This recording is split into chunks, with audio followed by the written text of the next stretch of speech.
Jumpa lagi kita bersama saya Andi Malarangen dalam acara tentang politik dan negara. Dan kali ini saya ingin mengajak Anda berbicara tentang berita yang terbaru, yaitu dari mancanegara ini. Barbados berubah menjadi republik. Anda tahu Barbados, sebuah negara kepulauan di Karibia. Jumlah penduduk kira-kira kurang dari 300.000, setara dengan kota Binjai di Sumatera Utara atau Mamuju di Sulawesi Barat. Nah, Barbados merdeka tahun 66 dan kemudian tetap menjadi bagian dari Commonwealth. Dengan demikian, maka kepala negaranya adalah Ratu Elizabeth dari Inggris, karena memang jajahan Inggris sebelumnya. Dan sama dengan misalnya Papua Nugini. Papua Nugini itu punya Perdana Menteri, tetapi kepala negaranya adalah Ratu Inggris yang diwakili oleh Gubernur Jenderal. Nah, Barbados juga adalah Commonwealth, tapi negara merdeka. Dan kepala negaranya selama ini adalah Ratu Inggris, Ratu Elizabeth. Dan kemudian walaupun tetap punya Perdana Menteri.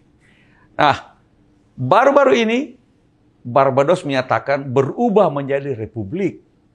Dan tentu saja mengganti kepala negaranya bukan lagi Ratu Inggris, Ratu Elizabeth, tapi sekarang punya presiden sendiri. Walaupun tetap juga punya Perdana Menteri. Tren ini mungkin juga yang sekarang juga sudah berkembang di Australia misalnya. Apakah Australia tetap menetapkan Ratu Inggris sebagai kepala negaranya atau berubah menjadi republik? Nah, perubahan dari sebuah yang kita lihat tren yang ada sekarang ini adalah perubahan dari monarki absolut kemudian menjadi monarki parlementer, dari monarki parlementer menjadi republik. Ini yang merupakan tren dunia, sistem ketatanegaraan atau bentuk negara modern yang ada di mana-mana.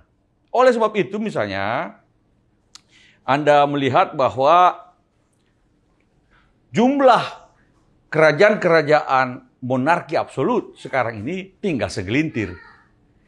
Yaitu sekarang ini misalnya tinggal Saudi Arabia, juga Oman, ada lagi Qatar, mungkin ada juga yang dekat-dekat Brunei Darussalam. Di Afrika ada Swaziland, dan sekarang jumlahnya makin lama makin berkurang. Terakhir kita lihat Bhutan dari monarki absolut menjadi monarki parlementer. Lalu kemudian ada juga Nepal dari monarki parlementer berubah menjadi sekarang republik. Tidak ada lagi raja di sana. Nah, tren ini merupakan tren dunia. Karena memang tren dunia adalah kedaulatan rakyat. Tren dunia adalah di mana rakyat mempunyai representasi di dalam pemerintahan melalui parlemen yang dipilih secara demokratis. Bentuknya bisa tetap jadi monarki, tapi kedaulatannya di tangan rakyat.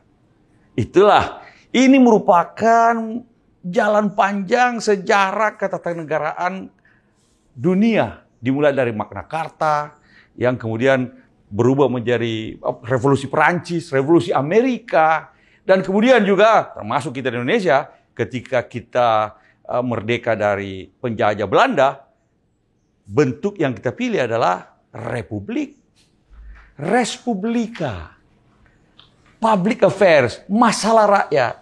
Kenapa? Kalau dalam republik adalah masalahnya rakyat. Jadi negara adalah masalah rakyat. Dulu Napoleon bilang begini, "L'État c'est moi." Negara adalah saya. Itu katanya Napoleon. Karena negara adalah private affairs. Adalah masalah pribadi sang raja. Bukan masalah publik. Bukan masalah. Jadi dengan demikian daulatnya bukan daulat rakyat, tapi daulat raja. Tren daulat raja berubah menjadi daulat rakyat inilah merupakan tren dunia yang kita lihat sekarang ini.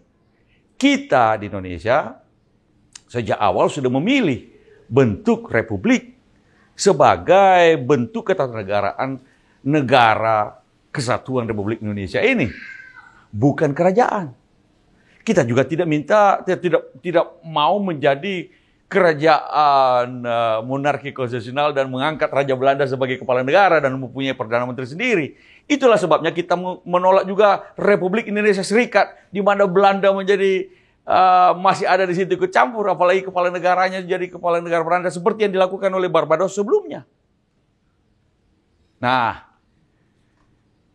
mudah-mudahan ini mengingatkan kita bahwa pilihan kita menjadi republik adalah pilihan yang berpandangan maju ke depan. Kita ingin maju ke depan dalam konteks hubungan negara dengan rakyat. Negara adalah masalah rakyat. Res publica, republik, bukan masalah orang per orang yang sedang berkuasa. Dengan begitu kita bisa mensyukuri apa yang kita miliki. Nah, walaupun sayang sekali, walaupun Barbados begitu kecil, tapi kemarin Davis Cup Indonesia, tenis Indonesia kalah sama Barbados. Aduh. Tapi paling tidak kita menang. Kita lebih dulu jadi republik. Kita lebih dulu mewujudkan kedaulatan rakyat. Persoalannya, mari kita jadikan yang de jure kedaulatan rakyat menjadi juga de facto kedaulatan rakyat. Sampai jumpa lagi di lain kesempatan.